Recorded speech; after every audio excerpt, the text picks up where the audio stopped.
Well, hello there, everyone.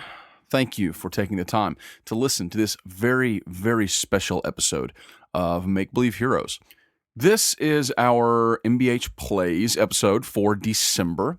It is the first of two episodes that will be released in December and then a second in January 2020. That's right. We are right on the cusp of a new year. And here we are splitting up a story that we actually played quite a while ago. This is the first half of our first ever MBH Champions game that I put on, a one-shot for two of our fans, two patrons, Mike and Bree Graber. And we had a great time playing this game. It is canonical. It is set in the world of Monumi, and it is involving some characters from the world, NPCs from the world, that you all may be interested in or may not be interested in, but here we are. I really enjoyed playing this. Mike and Bree both were awesome to play with. Their characters are great, and I'm really excited for you guys to hear them. I'm not going to worry about sponsors or any of that right now. I do just want to say this. Since this is a game that I put on for two fans, obviously our fans don't have the equipment that we have invested in for the show. And so their microphone isn't going to sound as clear and crisp and radio as our microphones typically do. So please forgive us of that, but I think that it is perfectly fine. And I think that you'll forget about all of that 5 minutes into the episode. It's a lot of fun, and I hope that you guys do enjoy it. It is edited to our usual standards with the music and the sound effects, and this first part is a lot of fun, and I'm really excited for you guys to hear it. As I've already said, I feel like I'm repeating myself. And so to our patrons, thank you so much for supporting us, for being awesome. Here's a very special presentation of our very first MBH Champions.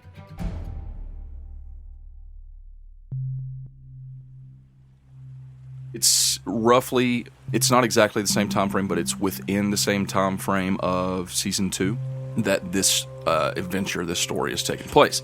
It's been somewhere around 2 years since the canopy fell, since the quote-unquote destruction of that place, after the destruction caused by that great beast of shadow, which we, as listeners and players, know to have been Dimvarga. The city has been slowly but persistently rebuilding. The canopy is not like most cities in that it's not just a bunch of buildings. It was literally grown via magic from all these trees, and it took them a long time to make it. And now it was all torn down, trees torn up by the roots, the place left in shambles. So for the last 2 years, they have been rebuilding it and trying to regrow it.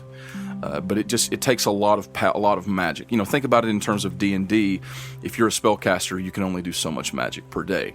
So if you think about trying to grow an enormous tree that's big enough to hold up a city, it takes a lot of magic. And even though there are a lot of druids around with that sort of power in this area working together, it took them a long time to build it the first time.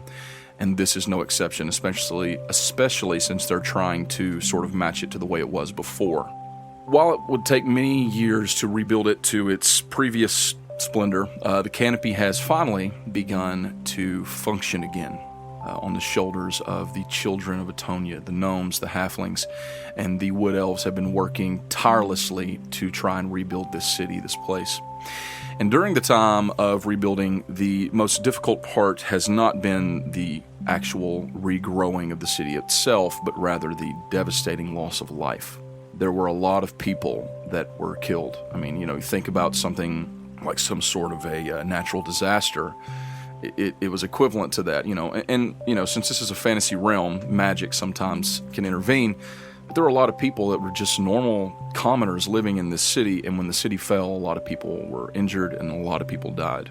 And the most probably prominent loss, the one that's felt the most, has been that of Ellevanre Honorius. Ellevanre was the Archdruid. I'm sure you guys probably remember him from Season 1. Yep. The last that we saw of him, in terms of on camera, was him opening the door to the grove for Kellen, Jim, Lorik, Servance, and Guy. May he rest in peace. But now it's been 2 years and he's missing. They've found no body, and You guys remember in Season 1, whenever the party first came to the Corrine, there where Ellevanre lived, that there was this guy sitting there, and he was, like, in his underwear, just channeling all this magic, and Jim saw all this magic coming off of him. Mm-hmm. That guy's name was Nifael. He was sort of like Ellevanre's protege, his second-in-command, I guess you could say. He's sort of grooming him, you know what I mean? And he has been leading the charge of those that have been trying to not just rebuild, but save all the people that were injured, find all those that were hurt and lost in the city. And then, since that has mostly come to a stop, they've been tirelessly looking for Ellevanre. They've looked everywhere. They've searched across Monumi. They've used all the magic at their disposal. They've done everything they can do. They can't find him. They can't find a body. They can't find any sign of him, period. It's as if he has completely vanished from existence. And the thing is, with the magic at their disposal, they feel like they would be able to find his remains, searching a man of such power, but he's not. So Nifael believes that he's still alive somewhere. However, 2 years is a long time, and the canopy and Fallengrove is ready to move on. And so the Corrine, the circle of the druids that come together and make all the decisions about Fallengrove, they're basically the governing force of Fallengrove. They have come to Nifael and they've told him, he's been sort of acting Archdruid, because he is the obvious choice. But they've come to him, they want to officially sanction him as the Archdruid of Fallengrove. And him, he's distraught, he wants to find his mentor, his friend. And he convinces them to wait a few more months before they officially, crown him, if you will, officially christen him as the Archdruid of Fallengrove. During that time, he has tasked his special forces, if you will. The special forces of Fallengrove are the Leaf Guard. They were mentioned in Season 1. Kellen actually was given some special armor. I don't know if the four of you remember that. He got the special Leaf Guard armor from Ellevanre before they went into the grove. Yep. And that armor it denotes the best warriors, the best rangers, the best druids, the sort of elite echelon of agents, let's say, of Fallengrove. They're the ones that travel around and take care of if there's any skirmishes or major issues, they step in. They are the best that there is at what they do. And Nifael was over them. He was their captain, their leader. And so he went to the more discreet members of the Leaf Guard, and he has them placed around Fallengrove on special missions searching for Ellevanre. So this adventure begins in a small community in the eastern parts of Fallengrove. It's a comfortable, sunny afternoon with a warm breeze blowing, and you can see the light of the sun trickling down through the thick canopy of trees overhead. Fallengrove is a very, very dense forest. It's almost dim all the time underneath the canopy of the trees just because it's so thick and, the trees are so big and so heavy. But you can feel the warmth of this summer afternoon, and you can feel the warm breeze, and you can see the sun. And following along the road that leads west from the canopy toward the eastern reaches of Fallengrove, you would come upon a strange-looking sight. This is an inn. It's a very common inn that people in this part of the forest, they often come here to eat or hang out with friends. It's a pretty happening place, especially in the evenings. But this early afternoon, you see as the road opens up, and before you is this giant pumpkin. I mean, it's literally just this massive, like 2-story tall pumpkin. And there is a circular door carved into the front of this orange and white lined pumpkin. And the sign reads, "The Bumpkin Pumpkin." It is an inn, very common when used in this region, like I said. And stepping up to the door to open it is a very short girl. And I say very short, I mean short even by gnomish standards. Felicia, why don't you introduce your character for us? What does she look like? Well, I'm very short. Very short. Like right under 3 foot tall. Okay.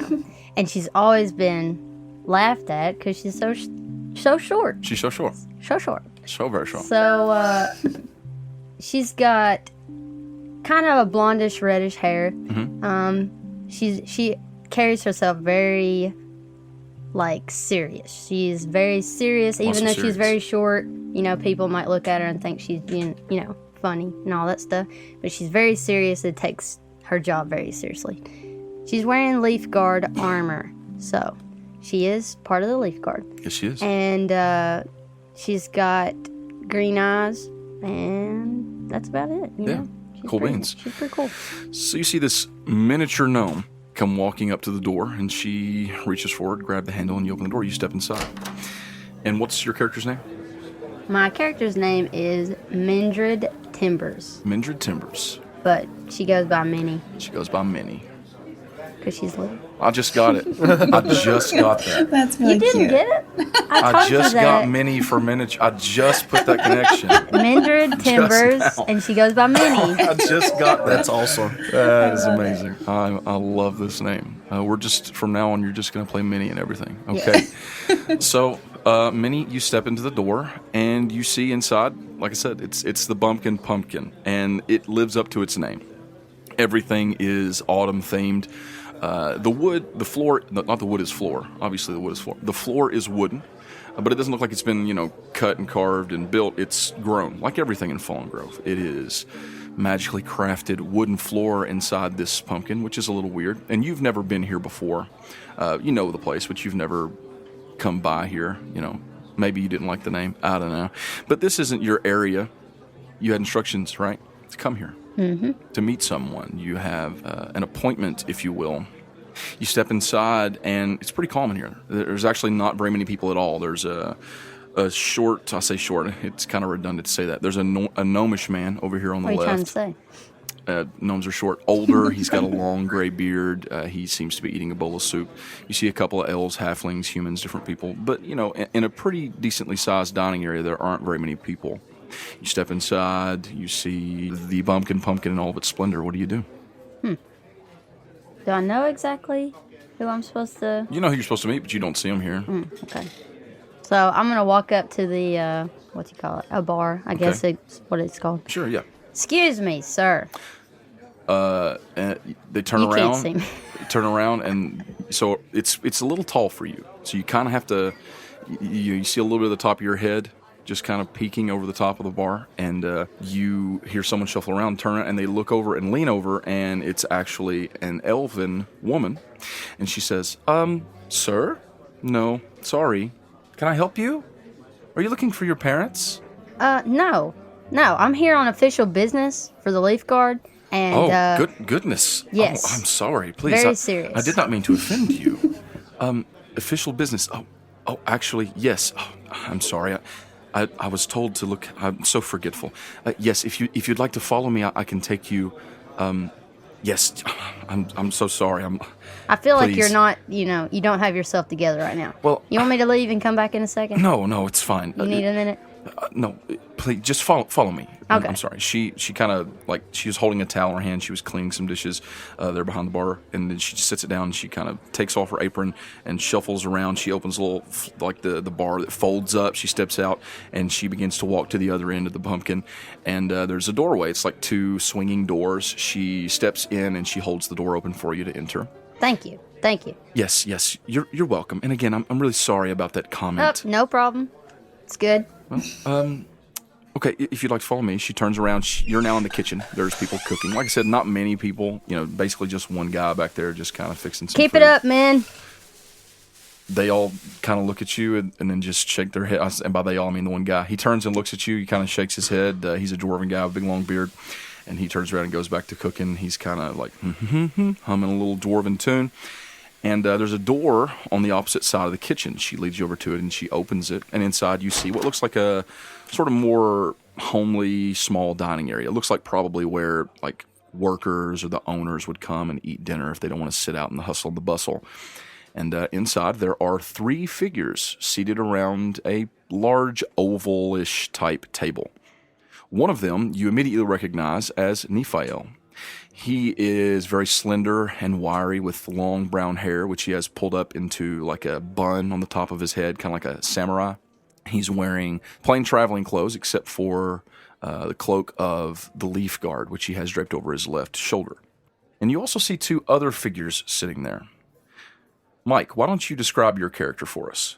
Also sitting at the table, you see a person that appears kind of large sitting down. But you're not sure quite how large. He's wearing a ratty green cloak that comes through, and through the holes in it, you can see it's not actually a person. You just start seeing wooden cords and blue metal all attached to one another. And then you see green glowing eyes up by his face that seems to be mostly blue metal. And in looking at this, you realize he's a warforged. And in that, he's got a huge great sword strapped to his back. He looks large sitting down, but you're not sure how large. But also, anytime he shifts, it's like the chair is just getting ready to break. Like it's just a second away from just giving out. Yeah, somewhat of an intimidating figure, perhaps. Mm-hmm. Bree, why don't you describe your character for us? So my character is kind of slight of frame, probably sitting right next to your character. She has kind of silvery hair, green eyes, and leather armor. She does have a heavy cloak to cover with a hood, so if she ever needs to be kind of stealthy and blend in with the crowd, she can. But she presents herself very well, so she's very clean and tidy as well. Oh, and she does have a short bow, and she's an elf. And I think that's about it. A high elf, right? Yes, a high elf, yep. Oh, Okay. wow.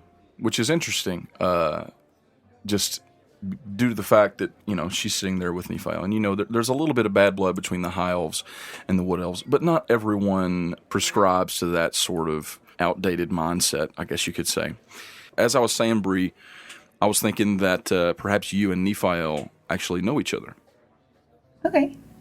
Because your character's not old, but you've got a few years on you, right? Like, I think your character sheet said 175 years old. Yeah, she's 175 years young. Yeah, exactly. So you've lived life for a while, so you've encountered a lot of different people. And I was thinking that actually perhaps you and Nifael had ran into one another some years back when you were somewhere out traveling or doing something, maybe helping someone, maybe even assisted the Leaf Guard, or they assisted you, he did, in a sort of mission. That just gives you guys a little history, if you're cool with that. Yeah, absolutely. Minnie, you step inside, and Nifael says, Minnie, welcome. I'm glad that you made it. Yes, sir. She is very small. And Chipper, Harbinger, please, if you wouldn't mind, have a seat. We have much business to discuss. Thank you, sir. You can calm down, Minnie. Sorry, sir. Okay, sorry. Please, drop the formalities. Sorry. Yes. I would like to introduce you to a couple of friends of mine. Well, I say a couple. Harbinger and I just met, but this is my friend Ayla. Ayla, this is Minnie. She is one of our Leaf Guard. Pleasure to meet you. So nice to meet you as well. You're such a fun size. Oh, yes. I've been small all my life, but yes. You must be very efficient in everything you do. Everything I do. I try my best. I start to stand up to shake her hand. Okay. And in this, you see me, and then you can suddenly see me come to my full height, which is about 7.5 feet tall. And the wood just, creaks almost as I stand, even though it's grown in. So, Oh, yeah. And I'll reach down to shake Minnie's hand. And it's like the size of her head. hello. You? Hello. Wow. Do you not shake hands? She is very taken back by Very your size. intimidated. She straightens up and she's like, "Sorry, sir," and grabs your finger, I guess, and just shakes your hand. You're very serious. I try to be, sir. I sit back down. Well, now that we've all been introduced, we do have some business to discuss. I asked you to meet us here, Minnie. No one knows of your journey here, correct?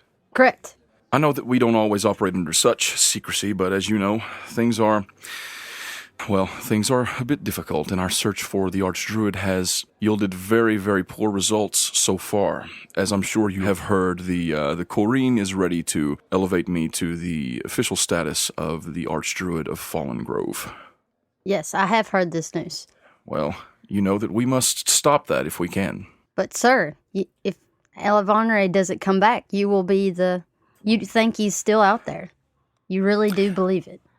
I know it in my heart, Minnie. I know that he is still out there. I know that we can find him. Of course, since I am now acting as the forthcoming Archdruid, I cannot accompany you on this journey. But I need you to do something for me. I need you to chase one final lead. And if this lead yields no results, then I will accept my duty.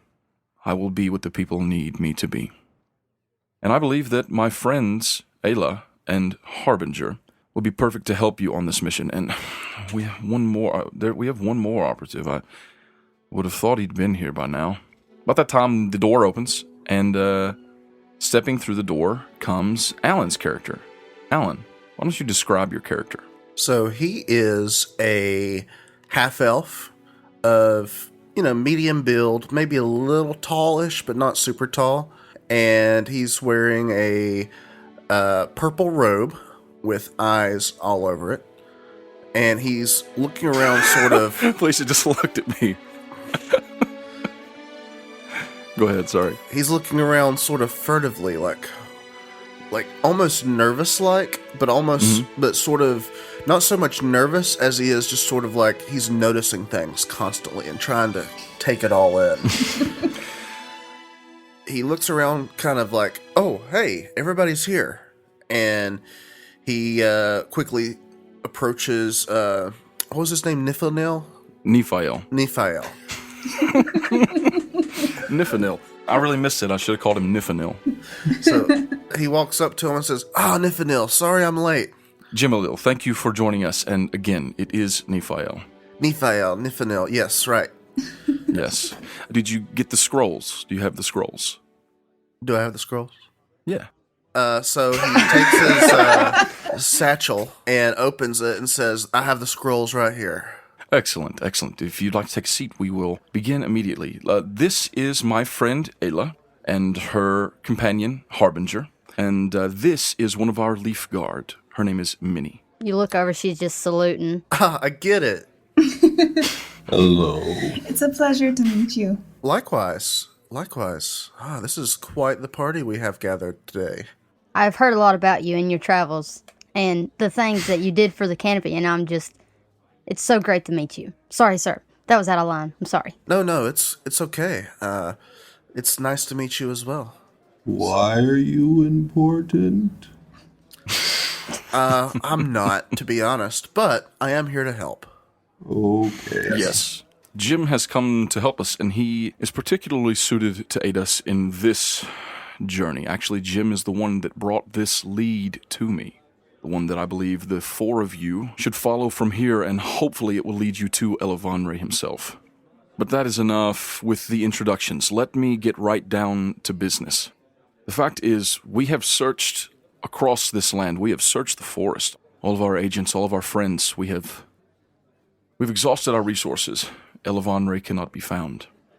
And while the Corrine is ready to accept that he has passed from the mortal coil, I am bothered by the fact that we cannot find any sign of his death.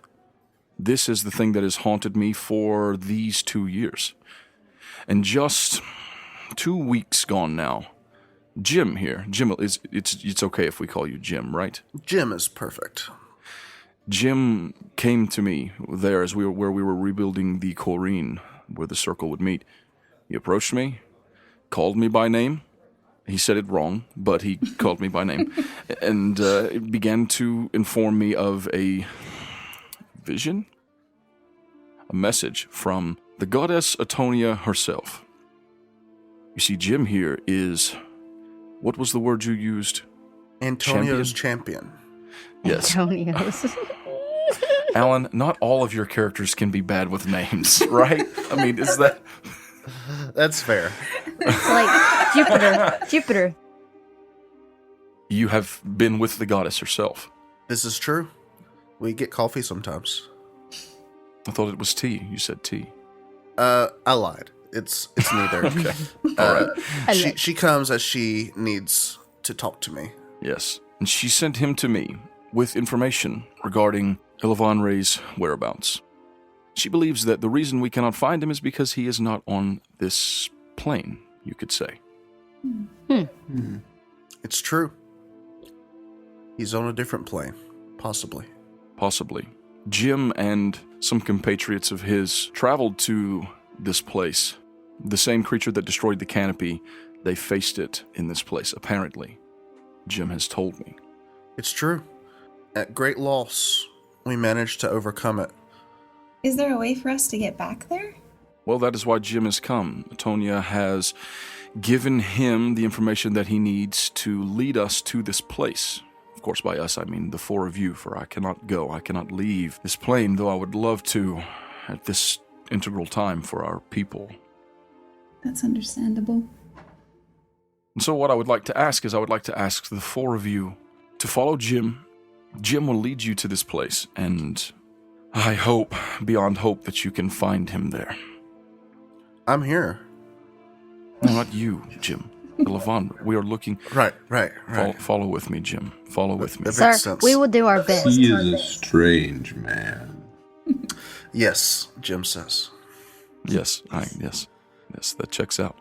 We believe that perhaps he is there. Jim has the information and hopefully all that he needs to get there. You are heading east. He turns to Minnie. Minnie, you know of the island that sits in the center of the Kalin River. Yes, sir. I've been there a few times. Yes, it is a very, very, very dangerous place. It is. No one lives there. No. Of course, you know of the legends of some ancient being that was locked away there by Atonia, some creature that offended her or harmed her people. She imprisoned it there. Some ruinous place. Of course, these are just rumors, legends. No one knows for sure, for we have avoided it. It's sort of a, I don't want to say an unholy place. It's not really the word for it. Just one that is unnatural. I'm afraid that is exactly where Atonia has told us to go. That's right. Unnatural is kind of the name of the game here. It is. That's very true. Jim, you have the scrolls. He kind of reaches to get them from you. Hand him the scrolls.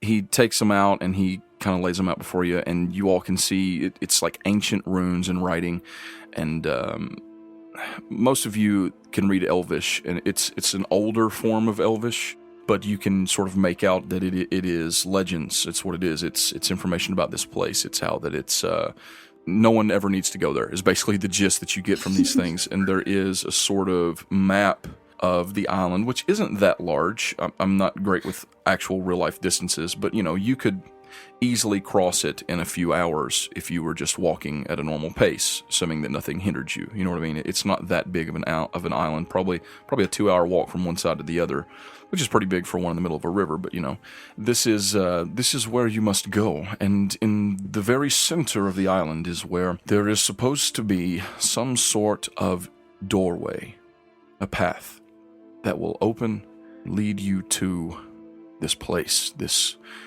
grove, you've called it, right, Jim? Grove is accurate. There's trees there. That's what a grove is. Gosh. Jim's back. Thank you so much. Thank you, Jim. Now, of course, none of you are required to complete this task, but if the three of you are willing, he turns to Ayla. Ayla, I have asked you here because this is the sort of mission that could require sneaking. I know that you're quite capable of getting in and out of places without being noticed. Well, your belief in Ellevanre still being out there is convincing enough to me. I'm willing to do whatever I can to help you. And Harbinger, I assume you will accompany her? Ooh, yes. He doesn't really leave my side, so you kind of are stuck with him. I see. Well, you may need his assistance. I don't know if there's any truth to this being that allegedly lives on this island, but it is possible that you're heading into grave danger. I can't say. I believe there has to be a reason that Ellevanre has not been able to return to us. He is a man of great power, and if he was able to enter this grove, then surely I would believe he would be able to leave it. But here we are, so if the four of you are willing, I believe you should leave now. You are only an hour's travel from the shore of the river. You should be able to reach the island within just a couple hours. Minnie, you know one of our secret storehouses that are set up along the river, yes? Yes, sir. There's one just southeast of here. I believe that you've used it before to cross the river. There should be a few small boats there to help you cross. Yes, we used to do patrol around the island every once in a while. That's the only time I've seen it. But it is very, like you say, unnatural. Yes. It is certainly a phenomenon. Do, do, do. Gosh, thank you. That was so pleasing. No, you got it. Okay. Well, are the four of you equipped? Are you ready to go? Do you need anything from me? Do you have any magic items? A friend of mine from times past would always seek those before an adventure and during an adventure and after an adventure. Yeah. He sounds anything. greedy. Anything that could help. I have given you the knowledge that I have, and I've brought you together. I don't know what else I could offer you. I have this cloak. I already have a cloak. And he spins and then gets a little dizzy from all the eyes spinning. Jeez, again with this. Yes, I can see that. It is flashy. Yes. Well, in any case, I thought I would ask, but, you know, I understand. I think we're well equipped as it is. You could never be too equipped unless you're overburdened and you can't move, but Does that Anyway. happen to you often? no, well, sometimes. Before we go, would you happen to have any longbows that I might be able to use on the journey? Well, yes, I'm certain that I can equip you with a longbow. I believe I have one up inside my room where I stayed last night. I can fetch that for you if you believe that it would help you on your journey. That would be great. And there is, of course, one thing I would like to send with you. And he pulls out a small bag and he hands it to you, Minnie. And he says, there are a number of healing potions inside. Not an unlimited supply, but a few that I hope will help you if you do run into trouble. So there's like 6 greater potions of healing in there. Cool. I believe this would be of great help to you on your journey. And like I said, hopefully there's no great, ancient beast that you have to fight or something to get into this place. I'm Thank sure, you, sir. sure that won't happen. But if it does, you have these potions. Hopefully they will help you. Hopefully I can do my best to just protect this group. Yes, well, I believe that... He's so small. I would not take my size into account when it comes to saving your life because I am fully capable of saving your lives. He puts a hand on your shoulder, Minnie, and he says, calm down. Sorry, sir. Calm. You know it bothers me Harbinger, sometimes. don't when people- underestimate her. You only have experience being large. That's a good point. She makes a very wise point. Wow, it's so funny. We got a dude that's super tall and a girl that's super short. Yes, all the spectrum. What's your class, Minnie? Yeah, I'm a druid. In nature, as the druids say, the small things often confound the large. That's very true in this case. Harbinger is very confused about her size. Nifael stands and he heads to the door and he says, wait just a moment and I'll retrieve that bow for you. He steps out, he comes back, and he brings you a very well-made, but pretty standard longbow. Perfect. Thank you so much. This should help a lot. It was made by some of our best bow crafters in the canopy. Feel free to use it and hopefully it will treat you well. Now, I must return post-haste to the canopy. We have much to do.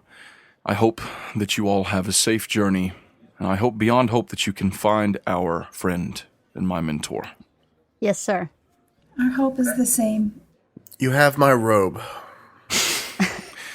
No, Jim, I don't want it. And my axe. You can please keep your robe.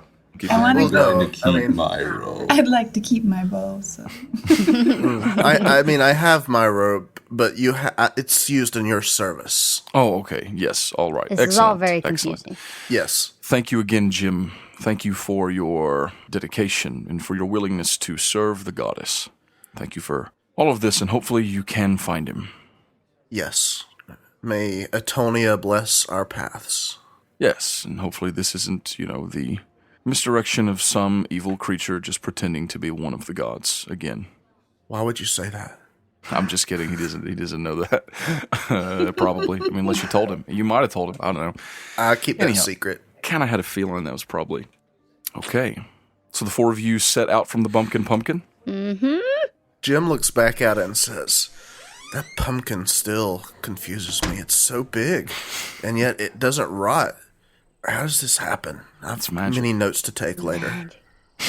Many notes? Many notes. Yes, Minnie. Would you mind taking notes for me? Ever since I lost my quill of writing. I pull out my tablet and I start writing it down. Yes, sir. So the pumpkin, it is of sturdy design. It's not organic sturdy as I experience typical pumpkins. And he just prattles on. Seems to be a magical pumpkin. Indeed. Magical pumpkin. The druids, I mean, you're a druid, right? So you must know, how does this pumpkin preserved and structurally sound to allow inhabitants to live? Magic. Right. But Simply what magic. Sort of magic? Simply magic. Is our whole journey going to be like this? Yes, it is. And what should have been a 2-hour journey feels like it takes 47 years. 4 hours later. Indeed. She puts her notebook up.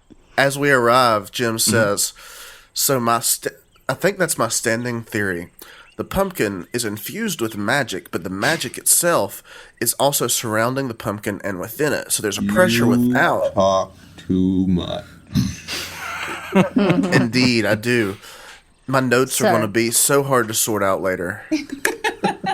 Sir, I know that you are wondering about this pumpkin, but I wrote down all your notes that you wanted, and we can look at it later, but right now we need to get on our way. So you're at the river. I start walking across. You have arrived on the shore, I guess you could say, of the Kalen River. You followed the road. I mean, there's no reason for you to, hide that you're traveling. You come along the road. You don't run into many people. You may wave at the occasional passerby, and I'm sure that Harbinger gets some strange looks, as he has gotten probably used to, if he even notices at this point. But as you all do finally reach the shore of the Kalen River, Minnie, you know that you guys are just maybe a half a mile's walk south along the river to where one of your Leaf Guard storehouses resides. So you lead them along the shore. And you guys just kind of walk along. I'm sure Jim is still musing, perhaps, over the pumpkin and the magic involved therein. But you all finally do come upon what looks like a large tree, but Minnie immediately recognizes it. It looks like a normal tree to the naked eye, but there's actually a symbol carved onto it in the shape of the Triquetra of Atonia, that symbol. But it is blank.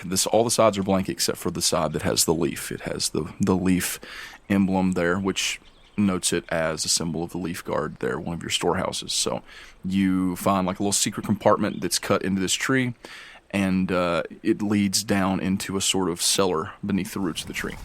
All right, everyone, we're here. Follow me. Try to keep your hands and feet inside the vehicle at all. I'm just kidding. They did that to us the first time we came here. Can we see the island from here? Can you see the island? You can't. Not from here. Okay. Good to know. Don't walk. So we just walk down there and the boats are down there, or we walk through? You go down there. No, it's a pretty, it's decently sizable in terms of storehouses. It's like a big cellar. You actually see there's like food stuff. The general things that would be here would be food, some clothes if you needed like a dry change of clothes, different sizes. There are some standard weapons, like standard issue weaponry, like scimitars, short swords. There's a couple of bows and some arrows, nothing fancy, and things like that.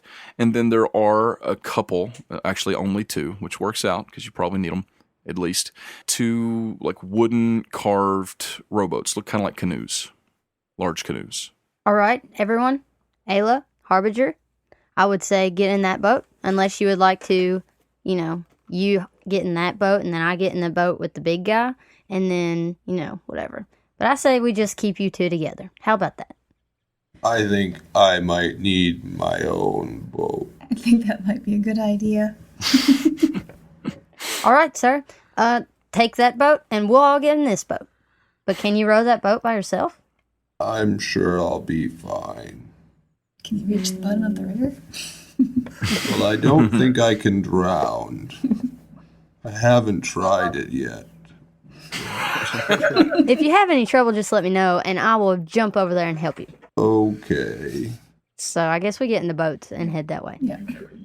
Well, they're in a cellar, so you probably carry them out first, right? Or you just like get in Oh, them I and thought start it trying was to like roll. there's water down there. No, it's like a cellar. Okay, I had a different picture of my We mind. should just get in the boats in the cellar. Yeah, just get in and just start rowing. So Jim gets in. It's just I'll start carrying one of the boats out. Just one? Okay, they're not that heavy. They're pretty light. Well made, well carved elven wooden canoes. You guys carry them out pretty easily. I'd say Harbinger probably carries one by himself, and the rest of you can get the other one out. You get it out there, and you all climb into your boats. There are some oars, provided inside of them. So, are you putting Harbinger in his own boat? Probably. Yes. All right, so Harbinger, you have a little bit of trouble getting in the boat in deep enough water that when you get into it, it doesn't just immediately settle onto the ground, just because your weight. But after many trials and error, with the other three kind of just waiting and watching, Just I watching guess, you struggle. you manage to get out onto the water, and I mean the edge of the water is just a hair's breadth from spilling over into your canoe. So every once in a while, a good splash of water just comes pouring in. If you do much wiggling or anything like that. So the other three of you can fit pretty well into the canoe, and you start to go along. You have a feeling that these canoes are somewhat magically touched. They are of elven make. And so it's not like, oh, these are magic boats, but they are designed with magic in mind and grown in such a way that they won't sink easily. So it keeps you above the water. You just get your feet and your legs pretty wet, Harbinger. I mean, I don't guess you get a chance to test the whole drowning theory unless you want to just jump off and jump off. take a big breath I think or whatever. I'll keep rowing the boat. Okay. So we don't get a feeling that they'll fit into a small box when we get out? Who has that? Okay, so you all, you row and you travel south, and you don't go too far, maybe another half hour of riding along. It's a beautiful day, the sun is shining, and where you're at now on the Kalen River, you're in that place where the forest meets and the sun is clearly visible from above you. So it's a beautiful place. It feels good to be out here, a nice warm breeze. It's just a very nice sort of day. This is quite a nice sort of day. No. There it was. So after a little bit of travel, you do see off in the distance the island. It is easily noticeable as you are floating down the river. Honestly, a couple of miles before you get to it, you come into a long, straight stretch of the river. There's the island. Thank you, Harbinger. Thanks for keeping your eyes out. You can see up ahead where the river splits and the island just kind of diverts it. And this is probably the first time that Harbinger and Ayla have seen it, if I was guessing. Probably Jim as well. You've been around here. You've never been deep into the island because you've been under strict orders to never go deep into the island. Like you said, maybe just some patrols checking things out here and there. But as you all approach, you can see that there's no simple shore. The water doesn't just kind of spill up onto the shore. The island is up out of the water with cliffs on both sides. So there's no easy way for you to dock a boat and just walk up onto the island. It's as if nature itself has created a way to keep things and people off of this island. How would you be doing it climbing? I guess we're going to have to. I'm not terribly athletic myself, but I'll see what I can do. Harbinger, would you be able to help us get up there? Well, we'll have to see if the boat tips or not. You all sort of, sail. Sail, that's not really the right word, I don't guess. You float up to it.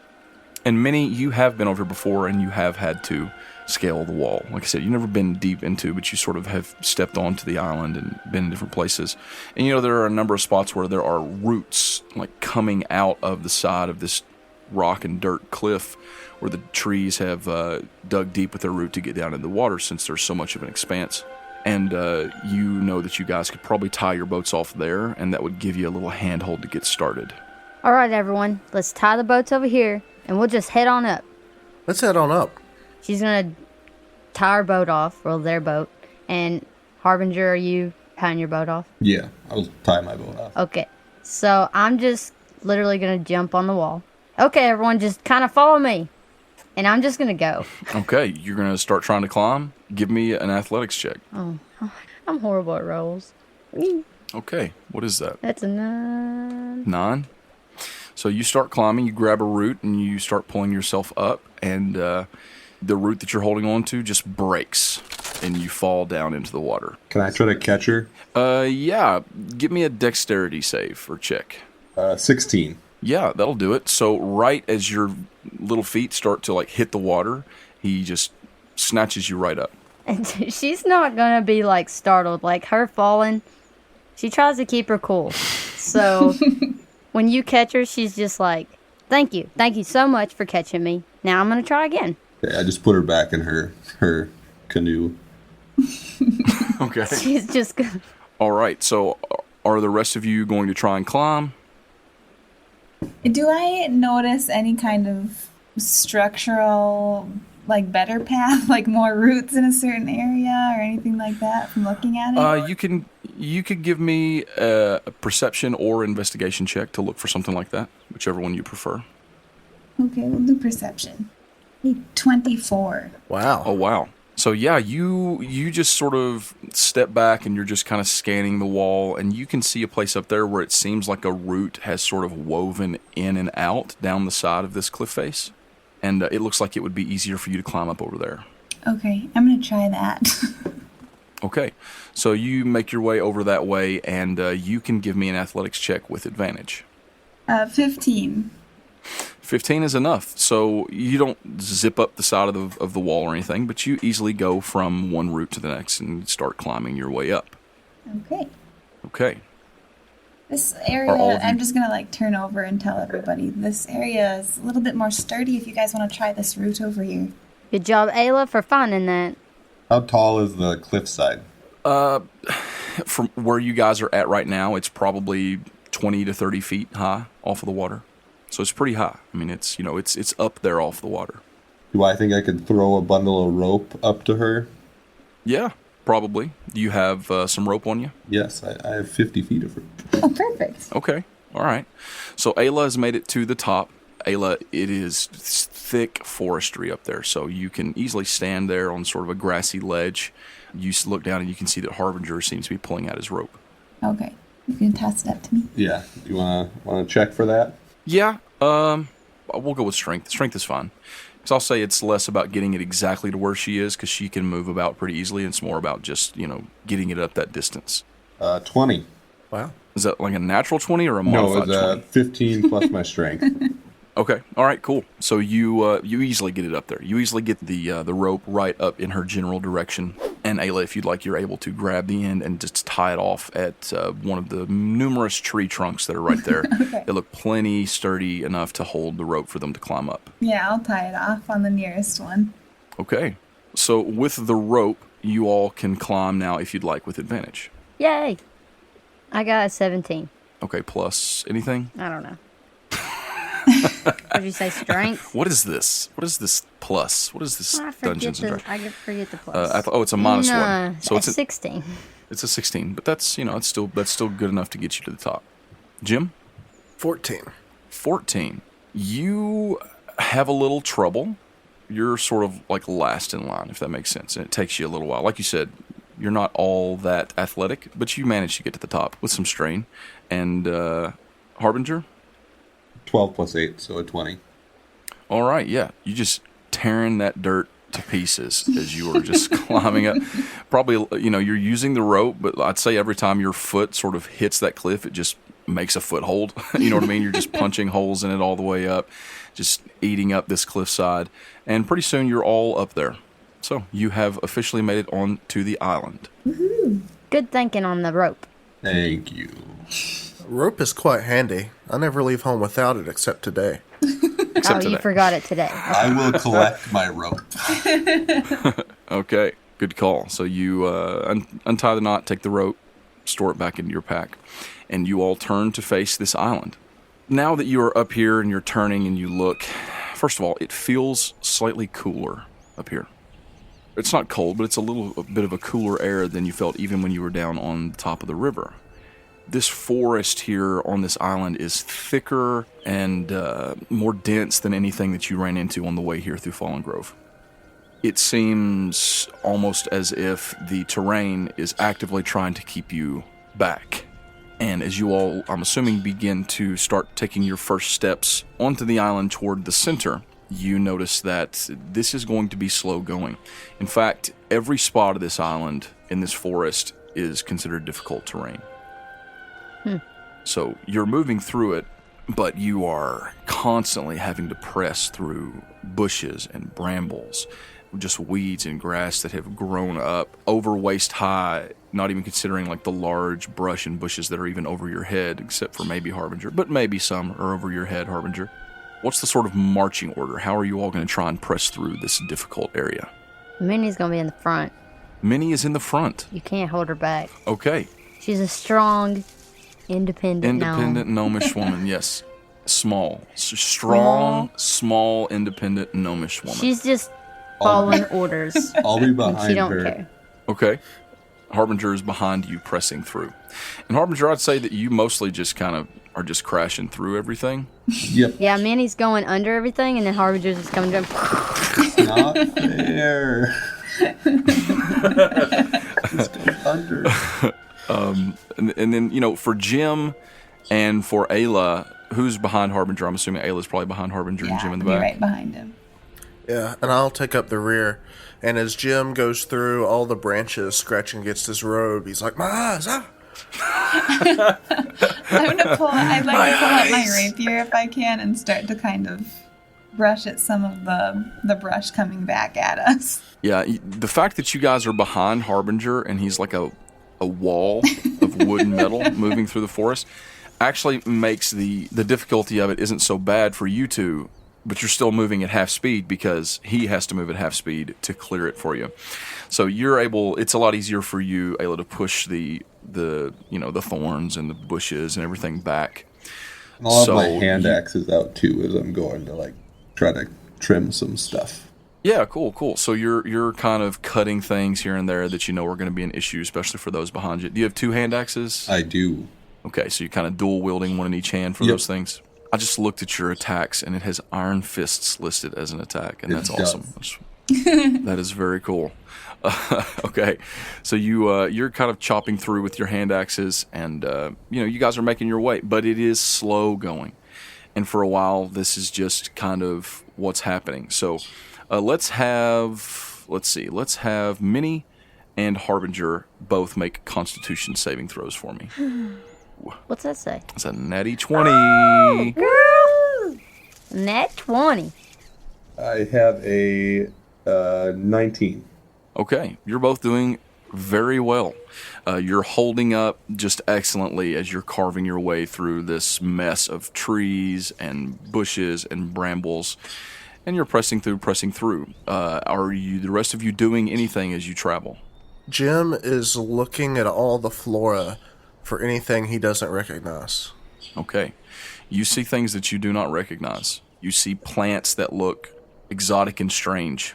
You see large vines hanging down with 6-inch thorns hanging off of them. You see all kinds of things. You want to make me a perception check? I'll make you a perception check. It is an 18 plus 2. That's a 20. Is that with advantage? Oh, I have advantage? Oh, yeah, because Your my cloak robe of always eyes. gives you that, right? Yeah. Yeah. So that's still an 18 plus 2, because the other one was a 5. Okay, so you got a modified 20, which is really good. Yes. As you all are pressing through, you notice, first of all, it's cooler, and it's getting cooler the farther that you go. You also notice that it's darker. Like I said, when you're in Fallengrove, it's kind of dim underneath the canopy of the trees. But here, it's almost like the trees are starting to reject the sunlight. You know what I mean? It's very dark here. I'll say very dark. It's not very dark. It's abnormally dim. You're in what's considered dim light right now because of this area as you're getting deeper into the forest. But you do notice lots of plant life, trees that you don't recognize, vines that you don't recognize. You also hear things kind of chittering off in the distance that sounds somewhat predatory, if that makes sense. It doesn't feel natural, and actually, now that you kind of have that thought, this place just doesn't feel natural. You notice that the sort of telltale feeling that you get when you enter into Fallengrove, that sanction that you all have, that makes travel easy, and that sort of warm, fuzzy feeling you get for being deep into Fallengrove and accepted by Atonia. You don't feel that here. It feels different. You don't feel rejected. Jim, you are reminded of your experiences when you came into Fallengrove with your friends, when Lorik and Sir Vance were experiencing those negative effects of the sanction not being set on them, right? You don't necessarily think that it's that. It's just something just doesn't feel right. It's a sort of odd spiritual resonance, if that makes sense, about this place. You begin to feel a little bit of that, like someone's looking over your shoulder, paranoia. Jim looks around and then realizes he can already see all around him with his eyes. Yes, he does. He does see all around him. Yes. It's kind of like a instinctual, like whenever you feel like you're being watched, you kind of look around and then he realizes, I can already see. Yeah. And Jim, you are in the back, right? I'm in the back. Minnie? I'm in the front. Make me a perception check, Minnie. I just rolled a nat 20. Now I'm going to roll 1. I hope you do. Does that mean? Yeah. Sorry, it would have to be a 1. Okay, it's a 15 plus... That's a +6. Yeah, +6. So Where'd you see that at? On your character sheet, Felicia. Yeah, I'm looking. This is Dungeons and Dragons. Oh, there it is. No, wait, that's not it. Oh, there it is. I get lost on my paper sometimes. Felicia struggles with her character sheet. I do too. You're in good company. It's fine. So, I got a 21. Okay, 21 is really good. Man, I was hoping you wouldn't roll that, huh? I know. You're moving through, and you're crawling between. You're trying to find the little nooks and the crannies, like a little weasel. You're just weaseling through these gaps. Every nook and cranny. Making your way. And Harbinger's just boom, boom, pushing through, cutting down trees with his axe. I feel like she would be walking around with like her hands behind her back, and she just you walking under stuff. You tuck between two like large brambles. And as you do, you open up into not a clearing. It's still difficult terrain because of the tall. It's weird because even though there's like very little sun here, there's lots of grass and weeds just growing thick that tangle up your feet. And you start. When I say tall, I mean it's like up to your collarbone probably. I mean you're 2 feet tall, 3 feet tall. So yeah, it's almost neck height with you. And you step out, and you are in a little bit of a clearing in terms of there isn't any large bushes or large trees pressing you in for about, I don't know, maybe a 30 or 40 foot radius. And you push through, and you can hear as Harbinger is back there chopping those brambles you just came through, pressing through. And as he sort of steps through and you start to push through this little bit of a clearing, you stop short, and you notice 2 things. First, you notice an odd sort of feeling, similar to what Jim just felt, that sort of wrongness. And actually, as you all step into this clearing, you can all feel that sort of odd. It's almost like you feel nervous, you know what I mean?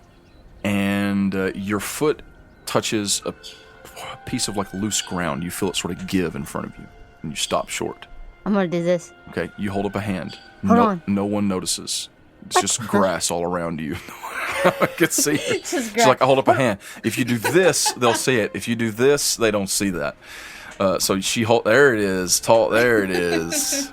There's that hand. Halt. Do you There's some have loose a ground up here. question? I don't have a question, but we need to not go any further until I figure out what's going on with this ground. And then she's going to, notice where her foot felt like the ground was going to give. Okay. And kind of step very lightly, not like step on it, but with one foot kind of touch that. It feels like a little dip in the earth, like a little, like a hole, not like a giant hole. Probably big enough for Jim to fit in, but not big enough for Harbinger to fit all the way in. You could easily get in there 2 or 3 times. It's like a little dip, like a small pit, but it doesn't look like it's been dug out. You get down and kind of look in it. Yeah. It's like a little hole in the ground with roots and stuff leading down. Like into the ground. Not all the way into the ground, no. Like I said, about maybe 5 feet deep. What do you do? So she's gonna be down there, but she's gonna kind of holler up at Harbin. She literally has to yell. Okay. Because he's way up there. Okay. It's a hole, kinda, but it's Are you leaning over in it, or? I'm crouched down in the hole. Okay, so you're checking it out. So you're down in the hole. But I hole. turn my head. Okay, you turn your head back at him. You turn your head, yelling up to Harbinger down in the hole. You've kind of, I guess, pulled down on top of some of the roots. Yeah. It's a dip. There's roots down here. I don't really know. Are we all kind of up to about where that is now, or are we still Yeah. You're all her? within probably 5 or 10 feet where you can kind of see down where she is. Okay. So, and you're not in the hole, but you're just kind of. She's kind of in it now. I'm kind of in it. Yeah, she's kind of down in it. Okay. It's a bad idea. It's a very bad idea. Right about the time that I was gonna poke at it with my bow a little bit, but if you're already you pull out I'm your already bow. down there. You pull out your bow and you kind of poke down into the hole at the roots. And at that moment, Felicia, you notice as the roots just start moving, and the ground starts kind of churning. Oh, no. Can I try to pull her up with my bow just out of the hole? She's gonna have a chance to make a dexterity saving throw. So we can flavor that with your bow. Go ahead, Felicia, and make me a dexterity saving throw. Don't look at me with those eyes. Literally, no one told you to climb down into the hole. Okay. There's a hole. I gotta check it out. Yeah, it's great. Yeah, I'm glad you did it. So Well, I got a 7. yeah, how's that save treating you there? You got a 7. So, as these roots start moving and you all feel it as the earth sort of starts churning. It's not just Minnie. You all sort of kind of back up a little bit as the ground starts pulling toward this hole in front of you, and something is rising up out of the earth. Actually, it kind of looks like the grass and the weeds and the roots and the dirt are all sort of coming up together, and those roots wrap around your feet and start pulling you down deeper into this hole. So imagine like this. There's a mound of earth coming up, and the hole is coming up with it, but it's pulling you down into the mound. Okay, Minnie? This earth and tree and root and grass and everything just starts churning and moving around, and it rises up 10 feet tall in front of you, and you hear this sort of deep bellowing rumble that sounds sort of like a voice, but also sort of just like rock and dirt moving. And let's roll initiative. Sorry, guys. Okay, so Ayla got a 5. No, she got 10 total. Okay, 10 total. Excellent. Okay. I got a 19. Okay. Wow. Big guy move fast. I also got a 19. I got a 9. Okay. First in the initiative order, there is the giant moving mound of earth, and it is churning and rolling, and it is pulling Minnie down into it. So the first thing that happens because of Minnie being pulled down into this thing is you are being engulfed by this thing, this creature, whatever it is, this earth. And since you are doing so, you're being engulfed. You are now grappled by it, okay? On your turn, you will start it out grappled. You don't take any damage starting out, but you are currently being held by this thing, okay? And you guys, where you're at now, you're sort of facing the front of it, and this open mouth thing, you can't really see it. So Harbinger, it's your turn. You'll be starting out. But right now, this thing is just covered in vines and grass and earth is moving around, and the opening is straight up toward the sky, I guess you could say. But it is your turn. What would you like to do? Can I see where Minnie is? You're pretty tall, so you could probably jump and reach the top where the opening, the mouth of this thing is, and you know that she's down in it. You can probably see an arm or a leg sticking up out of it. And am I close enough to get to it this round? Yes, you were standing right up by the hole, so you've kind of backed up a little bit just because it was pulling itself up through the earth with the grass and the vines and everything pulling themselves up, but you're right up on it. You're very close to it. Gotcha. Can I attempt to pull her out? Yeah, I'd say you could try to hop up on top of this thing and grab her. That's fine if you want to do that, but it would take your action to try and grab her. Yep. Okay. I will do that. Okay, so you just kind of spend your move action running up to it and kind of jumping onto it, and you kind of have to pull yourself up, which is easy for you to do. Mm-hmm. And you pull yourself up, and you can see down into it, and you can reach your arm down. She is being sort of pulled down and engulfed. There's all these roots and vines wrapping themselves around her. This thing is pulling me down. Before I do that, can I use my bonus action to rage? Yeah. Yes, you can. Rage. So I rage. And Okay. I just get on top of that thing and start trying to pull her out. Okay. So I'd say the easiest thing for you to do, especially in a rage, is grab what's holding her and try and rip it off. You know what I mean? Yep. So give me a strength check. Gotcha. So I think I get advantage on that when I'm raging. I do believe so. Just a straight strength check, right? Yes. That is a 14. Okay. It's going to contest you. Okay. Unfortunately, that is not enough to break the vines and the roots. So what happens is you grab it and you start pulling, and it is pulling against you. And you're sort of locked into a pulling match with this thing, like a tug of war. And you feel like you could eventually get it loose, but you're not able to pull it loose and break it this turn. Okay. Okay, so now it is Minnie's turn. Minnie, you are being pulled down by this thing. So the first thing I need you to do is I need you to make me a Constitution saving throw. It's a 10. Okay, so that's not good. You are being pulled down, and you are now being engulfed by this thing to the point that you can't see, and you are restrained. So, what do you want to try and do? So I can't see. You can't see? I'm being restrained. Mm-hmm. And you want me to do something. It's up to you. What do you do? Can I produce flame? You want to just try and, like, light a fire? Like, Yeah. cantrip? Cantrip, yeah. You start a fire in your hands. Yes. So, what are you going to do with it? I guess send it downward just because I know that it's like, it's all around me, Right. but it's pulling me down, so I just want to hit under my feet. Yeah, you're just putting out some fire, right? Yeah. Okay, so just go ahead and make me a spell attack with it. A 14. Plus your spell attack modifier, which is a +6. So that's a modified 20. I'm gonna give you disadvantage on this. Sorry, I forgot. Disadvantage? Yeah, because you're restrained and blinded, you have disadvantage. And I mean, it's odd because you're just sort of kind of making a fire where you are and trying to burn it. But go ahead and give me another roll, just for the effectiveness of it. That's an 11. Yeah. Okay, so you produce this flame.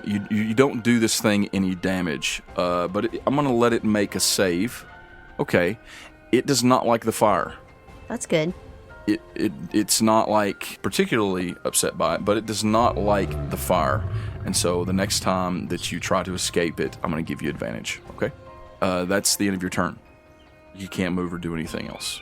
So at this moment, where is everybody kind of standing? Just kind of around it? Yeah, I think I'd probably be around it, probably backing up since it's kind of moving.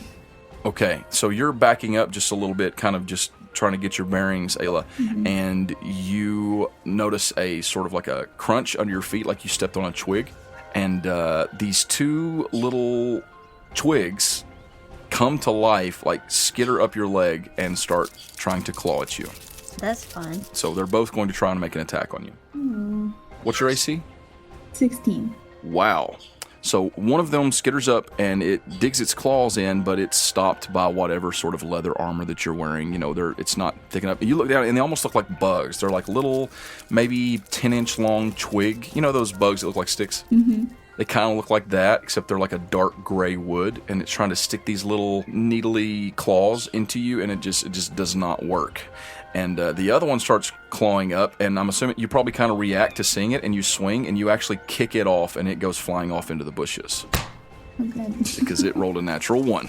Oh, good. So there is that. Now, Jim, what are you kind of doing? You just sort of standing your ground, backing up? What do you do? So, yeah, I was in the back, so I was kind of a little ways off from it whenever all this went down. Right, okay. So like a few feet back?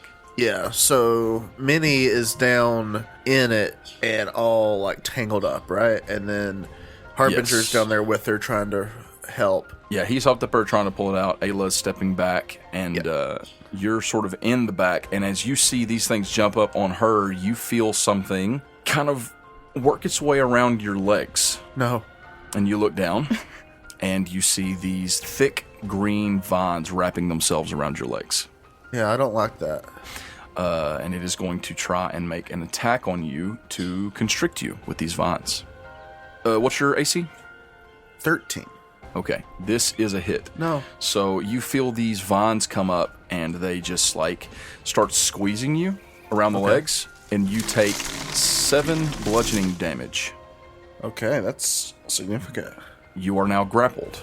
Okay. Ayla, you got a little twig monster on you trying to stab you. Right, yeah, that's fun. Yes, you see the big mound thing locked into a sort of combat, I guess, with Harbinger, and Minnie is being devoured, and Jim is being constricted by vines. Well, I'm going to try to get rid of the stick bug thing, the evil stick bug. Okay. I'd like to use insightful fighting as a bonus action. Okay. So it would just be an opposed deception check from the stick bug and against my insight. Okay, so it needs to make a deception check. Yep. So that's a poop roll. I got an 18. Okay, it fails. It's not very charismatic. It has to be specific, it has a -4 charisma.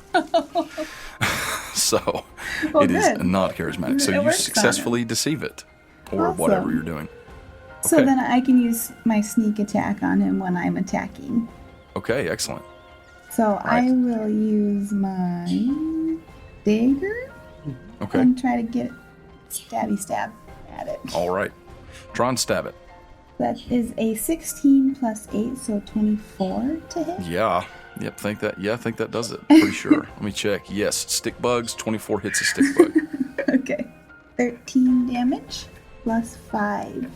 Okay. So you obliterate this bug with your dagger, All right. and it's real dead. Do you do anything else Maybe I'll move away. from the big thing? Yeah. Okay, From the back up hole a few more and feet, spinning. sort of kind of get up against the surrounding trees a little bit. All right, you do that. At this moment, as you're backing up, you notice something else sort of pop up and walk into the clearing with you. And this thing it looks mildly humanoid, but very small.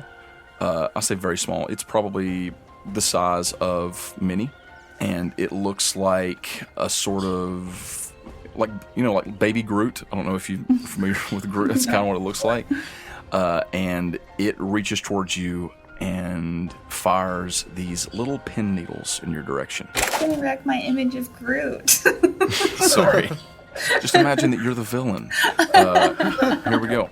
So, okay, that's pretty good. What was your AC? A 16, you said? Yep. Okay, so yeah, this is actually going to hit. Oh no. You take 8 piercing damage. Okay. This is totally up to you, but remember you do have your uncanny dodge if you want to use it. This is where you can half an attack's damage against you once per round. So, it's only 8 damage, but you can make it 4 if you wanted. I will do that. All right, so that is the end of that thing's turn, and now it is Jim's turn. Jim, you are grappled by this thing. Yeah, so I grapple it back. No.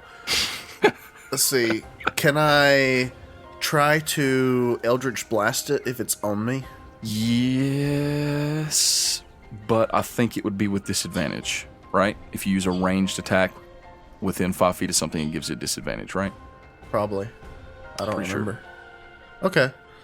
So I'm going to Eldritch Blast it in the face with disadvantage. Right in its face. Does it have a face?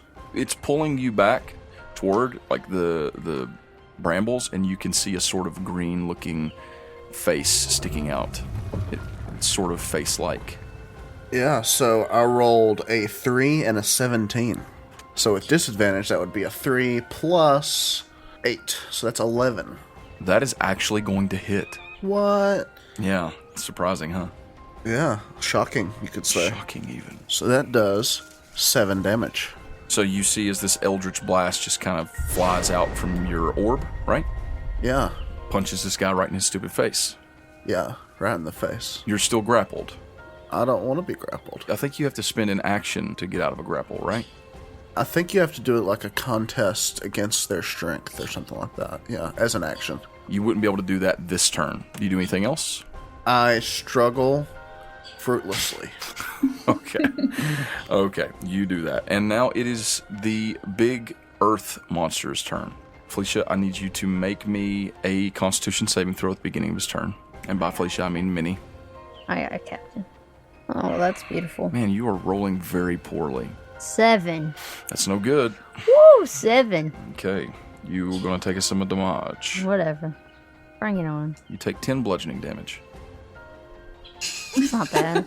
That's not bad.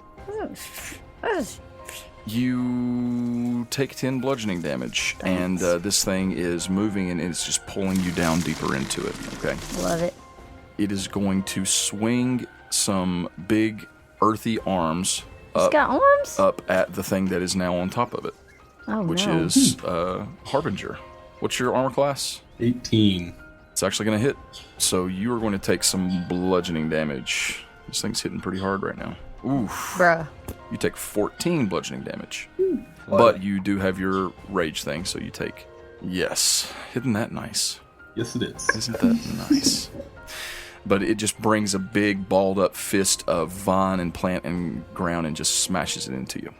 And now we're back to the top. And it is your turn, Harbinger. So after getting hit in the face, I'm Yeah. not going to like that. Yeah. So I'll pull out my greatsword and make some attacks against it. Okay. Do you kind of hop off of it? Yeah. Or are you kind of standing on it? Okay. Hop Kind back. of slide down partly and Swing. swing away. Oh, that's a natural 1. Oh, boy. Oh, things are not going well right now. Nope. Okay. So you swing, and when you do, its vines sort of reach up and grab your arms. Okay. And rather than hitting it with this gigantic sword, it just yanks the sword free from your hands. Great. Throws it across the clearing. Okay. So with the sword gone, can I still make my second attack action with either my fists or... Yeah, I'm going to say you can. I mean, I'm going to say that you can, because, you have your second attack, right? Yep. Yeah, I'll say you can still make a secondary attack. Okay, so I guess that'll be with my fist then. Iron Fists it is. That's going to be a lot better.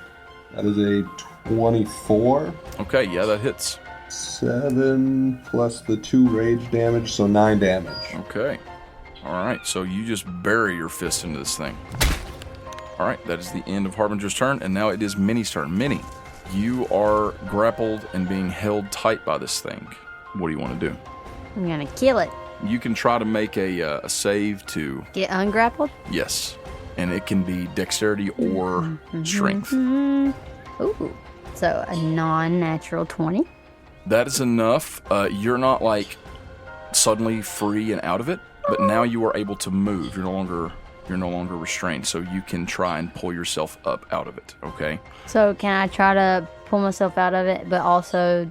So that here's how I'm gonna call it. That takes your action, okay? To break free from a grapple takes your action. Okay. So you can't do an action to attack, right? But you still have a move if you want to try and climb out of it. Yeah. I want to climb out of it. All right. I'm gonna say it's not really like climbing. You know what I mean? You're able to just kind of pull yourself up. So you're pulling yourself up back to about on top of it as the end of your turn is rolling around, unless you want to do some sort of a bonus action. So I'm going to use a bonus action, and I'm going to come up out of that thing, and I'm going to say, I'm good. And I'm going to turn into a direwolf. Okay. So what does that look like? So I get up on the top of that thing, and I look down, I yell at everybody, I'm good. And I'm just going to go, Just go Super Saiyan. Okay. y'all just see this little part, but I'm so far away, I'm like, Yeah. whatever. So I'm just going to, kind of look Yeah. like I'm flexing and turn into this huge direwolf. Okay, And just start growling. What color is your fur? Oh, it's like a gray, but it almost is into a blue, like a grayish blue. Yeah, that's cool. And my eyes are gold. All right. Okay. You have shaped wildly into a direwolf. And that's the end of your turn. So now it is a little twig monster that you kicked over into the woods is going to come running out, but it's a little freaked out by you now, Ayla. Instead of trying to stick you with twigs, it's going to run toward the big wooden metal guy and try and stick him with twigs, because that is so much smarter. He runs up and he's going to try and stick his little claws into you, Harbinger. And he does not successfully do so. He runs up, he jumps on your leg, and he's sticking you, but you don't even feel it. Not even sure that you notice that he's there. And now it is the thing that has you all tangled up, Jim. Me? Yeah, it's going to try and squeeze you again. It's just going to squeeze. Yeah, I want to try to resist the squeeze. What's your AC? Resist. 13. Wow, he actually fails. With advantage, he fails. So Jim just kind of flexes. He sees Minnie do that and thinks, I should try that. And whenever he does, it kind of pushes against the vines. Yeah. Okay, that's the end of his turn. Now it is Ayla's turn. Yeah. Okay, so I'm going to use that little anti-Groot, baby Groot's behind me still, right? Yes, it is. Okay. Anti-Groot. I love that. So I'm going to use insightful fighting on that guy. So that would be my insight versus his deception again. Okay, well, he's really good at deception. Oh, No, I'm joking. He has a -4. He rolled a 3. that's a 14 for me. Okay, you got him. You Okay. got him. Okay. All right, good. Would he be within distance so I can, like further distance so I can use my bow? Yeah. He's probably 10, 15 feet away from you. Okay, so I'm going to use my long bow with my sneak attack now since I got him. Ooh, that's a 8 plus a 4, so 12. And his armor class is 12. Ooh, So that hits. that's pretty good. Okay. 17, 18, 20. Dead. How's it look when he's dead? 25. Okay. He looks real bad. Just sticks flying everywhere. Okay, he basically just explodes like dry dead wood when your arrow hits him, right? Just pieces of wood monster everywhere. So he's dead. So far, you have killed 2 of these things. You're doing great. Yes, excellent thing. Now it is, well, no, it's not his turn because you just blew him up. Okay. Jim, it's your turn. Okay, so I messed up on my last turn. I forgot at 5th level I have 2 Eldritch Blasts. Oh, yeah. Yeah, so I just used the one. But this time, I'm going to just point at him. Okay. And I'm using Toll the Dead. Ooh. So this is the one that's squeezing me that's already damaged. So he has to make a wisdom saving throw, 16 DC. He's so wise. Is he? Yes. Oh. Just kidding. He's a plant. Oh. He fails. Don't plants have the profound wisdom of nature? Of course they do. His wisdom is a 10. Okay, so he fails. He so fails. he's going to take... He's already damaged, so if he's taken damage, it's a D10 instead of a D8. So he's going to take 2 of those. Roll big, roll big, roll big. Okay, so that's a 10. I mean, it's an 8 and a 2, but added together using arithnomancy, that's 10. Okay. Arithmancy. So you toll the dead. It's like he hears this dolorous bell sound and it kind of wrecks through its ears. You assume it has the vibration. It doesn't like that. And actually, I'm going to give you a chance to break free here if you'd like. Okay, I'm going to break free. Let's make some opposing strength or dex. He'll do strength. You can do either. Okay, I will do dex. I get a 19. You got a natural 20. Sorry. So Jim cries. Jim weeps. In spite of the fact that it's in pain, it still holds on. It's holding on to you tightly. Yeah. So it actually loves you. Oh, wow. Jim. I don't know if you know that, but it loves you. Jim's not into that. Now it's the big dirt piles turn. Not thing. His turn. It's his turn. It's the dirt piles turn. It's going to try and hit you. So the first thing it's going to do is it's going to bring up a big swinging arm of dirt and vine and try and slap you with it. What's your AC? 14. I have to use Oh yeah, that you're one. the dire wolf. I forgot you're a wolf. I'm a wolf. You're a wolf. I'm a wolf, Harry. You're a wolf. What is your size? Are you a large creature? Perchance? I'm a large beast. So yes, you are. Okay, that's good. That's actually good for you because he does hit you. Bring it. So right now your HP is different. Okay? Yeah, it's yeah. Yeah, right now you're counting your wolf HP, Yeah. and you're going to take 9 bludgeoning damage as it smacks you really hard with a fist. But it cannot grapple you because you are not a medium or smaller target. Aha. And now he's going to try and hit Harbinger with his other big meaty dirt fist. Harbinger,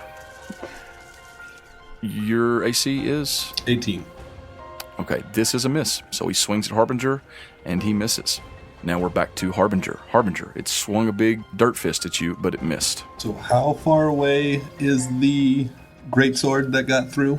Probably 15 feet away from you. So you could definitely get to it this turn, but you would have to walk away from the monster, which would give it a potential attack of opportunity. And we're still in difficult terrain, right? Oh, yeah, that's true. So you could get to it, but you couldn't get back. Yep. Wait. Then I will just pull out my hand axes and make Just wail on him? my attacks with the hand axe. Okay. Go for it. That is a 11. 11 won't do it. And then I will make my next attack as reckless. Okay. And that'll be 22. That's a hit. Okay. 11 damage. Okay. Good hit. All right. You sink your second hand axe in and you feel it just chop one of those big thick vines that was controlling one of his arms, just chop it right in half. It seems to kind of pull itself back together, but you can see the vine sort of flailing around and you feel that vibration again in the earth beneath your feet. And now it is Minnie's turn. Minnie, you're a big wolf guy and you're on top of this thing. I'm a big wolf. Wolf! Okay, so I'm going to bite it. Okay. And I guess I just roll 7. That's a poop roll. I stink as a wolf, too. Wow. Your rolls are absolutely killing you tonight. Yeah, I'm just about to throw that dice out the door. You miss with your bite. You do anything else? Oh, wait. You have pack tactics. I forgot. So the wolf has advantage on an attack roll against a creature if at least one of the wolf's allies is within 5 feet of the creature. And that happens to be Harbinger. Well, so you have advantage. Look at that. You are welcome. Thanks. Roll advantage. Aha! Oh, that's a 21. All right. So that's a hit. So tell me what that bitey bite does. Okay, so it does 2d6 plus 3 piercing damage. Yes. 6, so that's 10 plus 3, so 13 piercing damage. Minus 13 piercing damage. I'm doing some damage now. All right. Is that the end of your turn? I think I'm going to jump back a little. Okay, try to jump off of it. And I'm going to have that wolf stance, like I'm about to just tear into him, you know? Okay. He's gonna. Scary. Are you gonna back up more than 5 feet, or are you just gonna kind of get on the ground? Because if you Just back up on the ground. I don't want to be still on him. That's fine. You can hop down off of him, but you're still close enough not to incur an opportunity attack. Yes. So now it is Little Twig Monster. It's going to try and stick you in the leg again, Harbinger. He's just hanging on. Sounds good. Oh, he actually succeeds. Oh no. He hits you. And you take 3 damage. Those twig Piercing monsters are damage. rough. So you can take 2 or 1 or whatever that is. Yeah. Twig Bug, he takes his turn. Now, Vine is going to try and squeeze you again, Jim. Okay. With advantage. Oh. So that is a hit. You take 9 bludgeoning damage. Okay, so I'm going to take 9 bludgeoning damage. Okay. And now it's Ayla's turn. Ayla, there's a big dirt vine twig root monster that it's fighting your friend and the wolf. And then there's Jim over there being slowly pulled deeper into the forest by vine things. So, can I use Insightful Fighter on the big monster if you said it's not a creature? Because it does say creature. Oh, but it's within, I have enemies within 5 feet. So I could use sneak attack on it.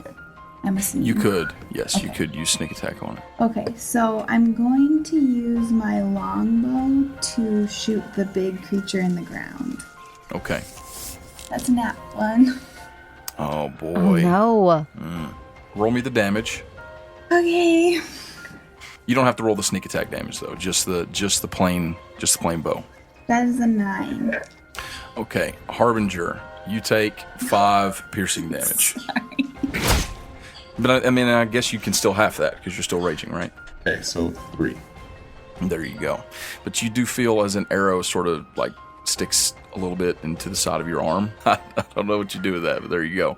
I don't really notice. Just like It's like hide my probably- face from Harbinger. Just sorry, Okay. buddy. Is that the end of your turn? Yes. All right, Jim, Yes. what do you do? So I am going to continue pointing at the thing that has me grappled and making it toll the dead. Okay. And it makes a wisdom save? It makes a wisdom save. It's got to beat 16. It does not. It goes to his got a 3. Okay, so I'm going to roll 2d10. Okay. So that's 9. Guess how many hit points it got? 3. 9. Oh. So you drop it to death. The vibration of your bell ringing in its ears just sort of makes it disintegrate. Basically, it just goes limp and falls apart. And now the vines slump to the ground. And you are free. Free, Jim. Finally. Yay! I kind of leap in place. Yes, do a little dance. Yes, and I look around for any more such vines and try to get away from them so that I can blast things from afar. You got a pretty good look, and you see no more vines. You do see a giant earthy thing moving around, and a little twig bug latched onto Harbinger's leg, sticking him with his claws. And with that, it's the big earth thing's turn. The big earth thing is going to attack you, Harbinger. Okay. So he's going to bring a big dirt fist down, and Gracie's a 16? 18. 18, wow. Either way, that's a miss. So that is a miss. So he's going to do it again. Oh, this one is a natural 20. Oh, no. So you will take some damage from this guy. All right. You take 18 bludgeoning damage. But he slams his fist down onto you. Or what is your size? I'm still technically, I think, medium. Okay, so you're technically a medium creature. Then when he slams his fist down into you, you are grappled. So he actually brings his fist down onto your head. And when he does, the vines sort of separate around your body and slip down over around your shoulders, and they squeeze around the middle of your body and start to try and lift you up. It's your turn. So you are grappled, and you can try to escape. I will do that. Okay. Just a strength, or is this athletics, or Strength. okay? 12. That is not going to do it. Nope. Sorry. It's got you pretty good. I think it takes your action to try and escape from the grapple, so Yep. I think you're pretty well stuck on this one, right? It's not looking Okay. good. Man, these things are really grabby. They need to just not be so grabby, you know? Minnie, it is your turn. What is okay, excellent. You're really good Thank at you for that. Thank you for that. Like a little chihuahua. Except you're a dire wolf Yeah, right I'm now. huge. Okay, what do you do? All right, so I see it grab him, and he didn't get undone. Okay. So I'm gonna run up and try to just bite that arm. Yeah, where it's holding him? Yeah, and try to bite that and hurt him. Okay. Go ahead, and if you successfully bite him, then I'll give him a chance to try and break free. Do I get advantage on this again? Yeah. I mean, he's within 5 feet. I was just He's wondering. not incapacitated. He's just grappled. It was a 2. Okay, that was a 19. Okay. Okay. 19 plus 5. That's a hit. 19 plus 100. So, No, I'm just kidding. So you jump and you just latch your jaws down on a piece of the dirty vine hanging down off this big arm thing. Yeah, bro. 11 damage. 11 damage. Okay, you bite down, and when you do, you feel like the sort of consistency of its arm loosen, and you fall. You don't fall and hurt yourself. You fall back down on your feet, and you see it's like dirt and chunks of vine and wood fall down, and it weakens his hold enough that you can take a reaction to try and break free if you would like, Harbinger. Gotcha. Is that another strength check then? Yeah. It's a natural 20. That will do it. And actually, with a nat 20, I'm going to give you an opportunity attack on him. I'll attack it with one of the hand axes. Sweet. That's going to be an 18 on the dice. That'll hit. Okay. 7 damage. Or 8 damage. Sorry. So you chop off another portion of that arm that kind of had you as you hop down back onto your feet. And with the wolf's help, you are now free once again. Dun, dun, dun, dun. About that time, though, you feel something trying to stab you in the leg with its little claws. Oh, I forgot about that. It does not successfully do so, so maybe you don't feel it. Maybe you don't feel it at all. These little twigs are ridiculous. Ayla, it's your turn. All right. I would like to attack the ground monster again, and not nat 20 or nat 1. I'm gonna use my longbow again and see how it does. That's much better. That's a 16 on the dice plus 8, so 20. Yeah, that'll do it. Oh. I got 3 ones. and Oh, a 4, man. So 12 damage. Okay. Hey, it's still pretty That's good. still really good. It's something. But yeah, I know that really stinks when you roll all those ones. Okay, so an arrow digs into this thing. Your arrow just kind of disappears inside of its dirt form, but you definitely did some damage. And Jim, it is now your turn. Yeah, so I am now going to Eldritch Blast, and I have 2 of those. My goodness. Okay. So the big earth thing, Yes. right? Yes. Has it been hurt or anything? For sure. Okay, I want to hurt it more for sure. Okay. Okay. So I'm going to roll my first attack against it. Mm-hmm. That is a 13 Total. That one misses. Well, I'm going to roll another one. That is a 25 total. That is a hit. So I'm going to roll 1d10, Okay. and I get a 2, so it takes 2 damage. Good Lord. Are you serious? I'm serious. I mean, the die technically says 20, but it's one of those D10s. Yeah. It's for percentile. Yeah. So I'd be okay with giving it 20 damage. Nah, that's all right. He takes 2 damage. You hit him 100 damage. for 2 damage. And now it is the big thing's turn. Oh. It is going to... Because I'm assuming that Jim and Ayla are both still standing back, right? yes. Okay. The first fist is going to come down towards you, Minnie. Bring it. It's been brought in. I mean, You take some damage. ugh, You take... Ooh, that's a big hit. 15 bludgeoning damage. that's cute. Oh, you are so dead. Oh, Minnie's dead. No, I Okay, ain't. I'm just kidding. Then he's going to he's going to sprout another arm, or I'll tell you what, he'll do a leg this time. He's going to swing a leg kick at Harbinger. Your AC is an 18? Yep. Well, that still does it. That's a modified 20. Golly gee. Dude's pretty beastly. You take... Oh, wow. That's pretty good. Sorry. You take 16 damage. 16 bludgeoning damage. Okay. Which, if anybody's going to take it, he's the one you want to take it. Yeah, I know. But there you go, 16. And Which you is- are once again grappled. Fun. But this time it's like swinging sideways, leg grabbing you, pulling you toward it, like dragging it toward its form as it becomes your turn. Well, I will try to get out of the grapple, I guess. Okay. That is a 24. Yeah, probably. That probably does it. Okay. Yep, you break yourself free. Okay. That's my turn. Yeah, unless you want to move, I guess that's pretty well it. Okay, so now it is Minnie's turn again. Minnie. Minnie, what you do? Yeah. Okay, so I'm gonna do what, all dire wolves do. They just bite. Bite him. All right, you have advantage. Go ahead. And that advantage is really Where'd my handy. thing go? Yeah, especially with me. I mean, Yeah, you're rolling for turds. this happens a lot with Misk. That was a 2. That was a 2. You're not Misk. Go ahead and roll it. I mean, but seriously, that was Misk. yes, That's with what I was Misk. saying. Okay. Okay, that was a, That's an 8 yeah, plus. 5. Yep, that's not going to do it. So you miss him. Daggone it. You really miss him. Okay. Okay. Harbinger. It's hard being a dog. Can't talk. You feel nothing as Twig Monster continues to try and stab its twig into your metal. Ayla, Yes. So no one's grappled right now. no one is grappled. Okay. So I'm just going to shoot at it again. Do it. Use that longbow. Yeah. 16 to hit. That hits. 17 damage. So how do you kill a giant dirt monster with an arrow? Oh.